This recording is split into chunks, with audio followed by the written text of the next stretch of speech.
கடகராசி. கடகராசிக்கு வந்து பார்த்திங்கன்னா உங்களுக்கு ராசி அதிபதி சந்திரன். சந்திரன் வந்து பார்த்தோம்னா உங்களுக்கு வந்து திங்கள் செவ்வாயில் வந்து 8ல் போகும்போது கொஞ்சம் கவனமாக இருக்கணும். கொஞ்சம் வந்து ஸ்ட்ரெஸ்ஸு டென்ஷன்ஸ் வர்றதுக்கான வாய்ப்புலாம் ரொம்ப ரொம்ப கவனமாக இருக்கணும் ஒரு காலகட்டங்கள்.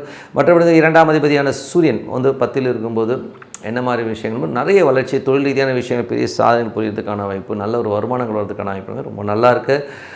அதுக்கப்புறம் உங்களுக்கு 3ஆம் அதிபதி 3 மற்றும் 12ஆம் அதிபதியான புதன் வந்து 10ல் இருக்கும்போது தொழில் ரீதியான விஷயங்கள் கொஞ்சம் அலைச்சலுக்கு இருந்தாலும் எல்லாமே வந்து சிறப்பாக முடிகிறதுக்கான வாய்ப்புகள் ரொம்ப நல்லாயிருக்கு. ஒரு பெரும்பணம் வர்றதுக்கான வாய்ப்புகளும் சூப்பராக இருக்குங்க.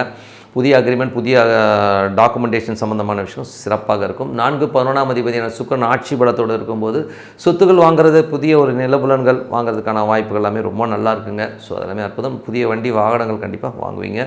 அதுக்கான ஐடியா இருந்தால் கண்டிப்பாக நிறைவேறும். ஸோ 5ஆம் அதிபதி உங்களுக்கு வந்து பார்த்திங்கன்னா 5 10ஆம் அதிபதி செவ்வாய் வந்து உங்களுக்கு வந்து அங்கே ஆட்சி பலத்தோடு இருக்கும்போது தொழில் ரீதியான விஷயங்களை கொஞ்சம் கடன் வாங்குற மாதிரி சூழ்நிலை கண்டிப்பாக ஏற்படுத்தும். தொழில் வந்து ரொம்ப கவனமாக இருக்கணும்.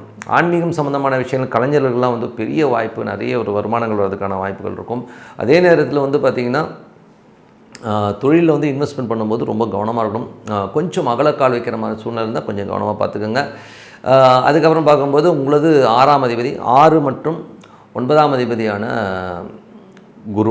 குரு வந்து பார்த்திங்கன்னா உங்களுக்கு 12ல் இருக்கும்போது நிறைய பிரயாணங்கள், வேலை விஷயமாக நிறைய பிரயாணங்கள் பண்ணுறது, வெளிநாட்டில் போய் படிக்கணும், வெளிநாட்டில் போய் வேலை செய்யணுங்கிற எண்ணங்கள் எல்லாமே கண்டிப்பாக தோன்றும். அதுக்கப்புறம் உங்களுக்கு 7 8ஆம் அதிபதியான சனி வந்து 9ல் இருக்கும்போது திருமணம் சார்ந்த விஷயங்கள் வந்து கொஞ்சம் அலைச்சல் இருக்கும். சில பேர் வந்து கொஞ்சம் எமோஷனாக ஃபீல் பண்ணுவீங்க. அது மாதிரி அப்பாவுடைய உடல்நலம் சம்மந்தமான விஷயங்களும் கொஞ்சம் கேர்ஃபுல்லாக இருந்துக்கிறது ரொம்ப ரொம்ப நல்லது. கொஞ்சம் பிரயாணங்கள், அதீதமான பிரயாணங்கள் நிறைய ஏற்படுறமான விஷயங்கள் சில பேருக்கு ஏற்படும். பிரயாணங்களையும் கொஞ்சம் கவனமாக இருந்துக்கணும்.